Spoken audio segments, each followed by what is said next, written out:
దిగు సాబ్. ఇక్కడ ఇక్కడ దిగిపోతే బస్ స్టాండ్ లో నా జీవితం దిగబడిపోతుంది. అదేంటి సాబ్? కొన్ని విషయాలు కొంతమందికి చెప్పలేము, అదంతే. నా ఫేస్ చూడండి.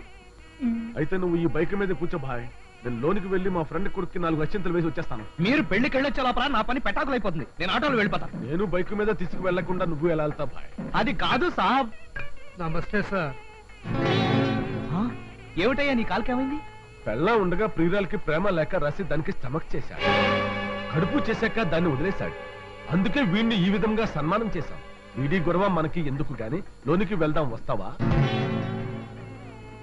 వీడి పొజిషన్ చూసాక కూడా ఎందుకు రానంటాను.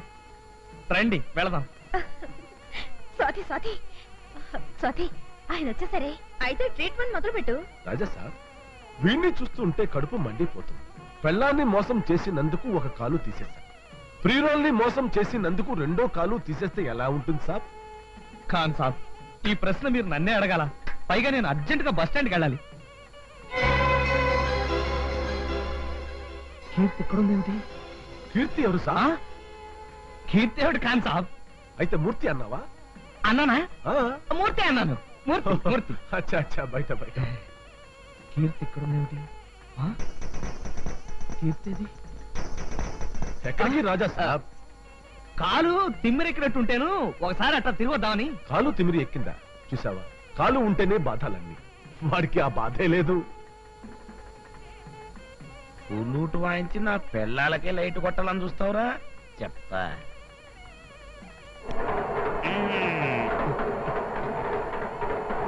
ఇప్పుడు చెప్తా నీ పని.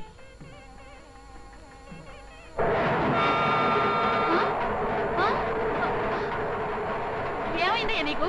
వంటకాలు వచ్చిందే కానీ నీకు బుద్ధి రాలేదు.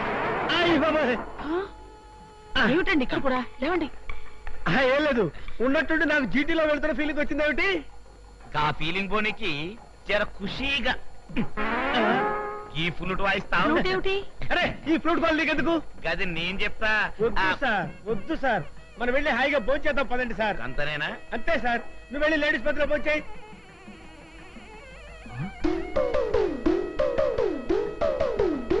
ఆ చూపేంట్రా కొట్టనట్టు.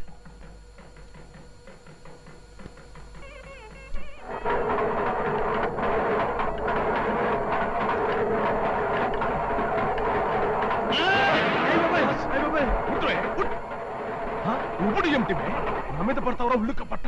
నా పెళ్ళాం అనుకున్నాను సార్. నీది పెళ్ళమైతే మాత్రం నిచ్చిన మంచి దూకుతావా? దీనికి శిక్ష ఏమిటో తెలుసు? ఏంటి సార్?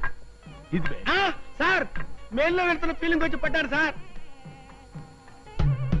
కీర్తి అమ్మా, కీర్తి కీర్తి కీర్తి అమ్మా. కంగారు పడకు, నువ్వు మూర్తి అన్న. అంతే కదా, మూర్తిరేగా అంటాను. మీరేమిటి ఈ గదిలోకి వచ్చారు? ఎందుకు వచ్చావు సార్? నేనా సరదాగా కాలు తిమ్మిరెక్కింది కదా, వాకింగ్ చేద్దామని. అవును అవును, కాలు తీమిరెక్కింది కదా. కీర్తి. నమస్తే ఇన్స్పెక్టర్ సాబ్. నమస్తే ఖాన్ సాబ్. ఏం బాబురావు? బాబురావు ఏంటండి, నా పేరు రాజా. చావు ఊరుగా బాబురావు. అవును, ఇక్కడ కూడా పరుగులు తీస్తున్నావు ఏంటి? పంపతీసి ఇక్కడ కూడా నీ భార్యని మరదల్ని జాయింట్ గా తీసుకొచ్చావా? క్యా సాబ్, మా రాజా సాబ్ ని పట్టుకుని భార్య మర్దలు అంటున్నారు. మా రాజా సాబ్ మీకు ఇంత ముందే తెలుసా? చాలా బాగా తెలుసు. ఓసారి మెలోడీ థియేటర్ కి తన భార్యని మరదల్ని తీసుకొచ్చాడు. కానీ కిందకి పైకి తిరగడంలో మేనేజర్కు అనుమానం వచ్చి నాకు ఫోన్ చేశాడు. అప్పుడు నేను వెళ్ళేసరికి ఎంత పెద్ద గొడవ అయిందంటే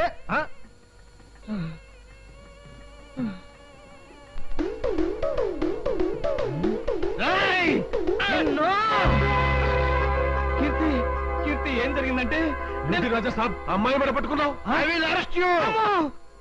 అమ్మా స్వాతి,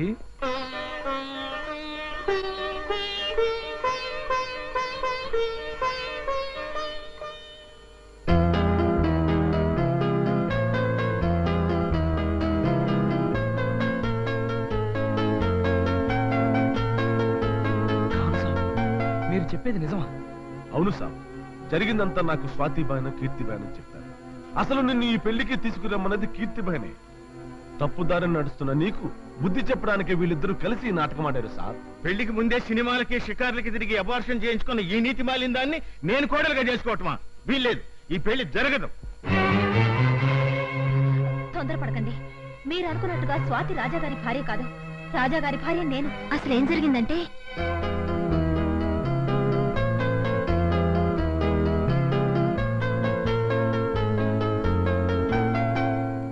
చేశారా? చేశాను సార్.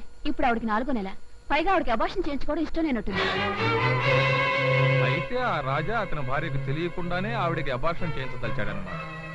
సరే, మీరు ఆవిడ అడిగినట్లుగానే ఆవిడకి కావాల్సిన మందులు రాసామండి. మీ ఆయన ఏమీ చెప్పకుండా నన్ను సడన్ గా హాస్పిటల్కి తీసుకెళ్లి అబార్షన్ అంటే నాకేం చేయాలో అర్థం కాలేదే. డాక్టర్ మాట విని నేను ఆయన నిజంగానే అపార్థం చేసుకున్నాను. ఏదేమైనా ఆ టైంకి నేను అనుకోకుండా వచ్చాను కాబట్టి ఆ గండం గట్టెక్కిపోయింది. ఇప్పుడు ఏం చేయాలో చెప్పు. చేయడానికే ఉంది. డబుల్ గేమ్ ఆడలేక మీ ఆయన చేతులెత్తేసినట్టే. అంటే మనం ఆడి నాటకం సక్సెస్. చాలా చాలే అమ్మా. జీవితంలో నాటకాలు ఆడిన దాన్ని కోడలుగా చేసుకుంటే రేపు పొద్దున పెళ్లి అయ్యాక కూడా మరొకరితో నాటకాలు ఆడదాని గ్యారెంటీ ఏమిటి? ఈ పెళ్లికి నేను ఎంత మాత్రం అంగీకరించను. పీటల మీద పెళ్లి ఆపించి నా కూతురు బతుకు నాశనం చేయటం మీకు భావ్యం కాదు. ఏమిటయ్యా భావ్యం కాదు? నీకు బాగా డబ్బు లేకపోయినా కాస్త పరువు అయినా ఏడ్చింది అనుకున్నాను. ఆ పరువు కూడా ఆడనప్పుడు నీతో నే సంబంధం కలుపుకోవడం ఏమిటి? రండి సార్.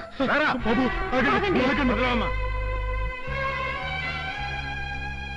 ఏమిటమ్మా ఇదంతా? ఏమిటి చెప్పు. నీకోసం ఇది నాటకాలు ఆడటం ఏమిటి? అందువల్ల నీ కాపురం బాగుపడి దీని పెళ్లి ఆగిపోవడం ఏంటి? ఏమిటమ్మా ఈ న్యాయం?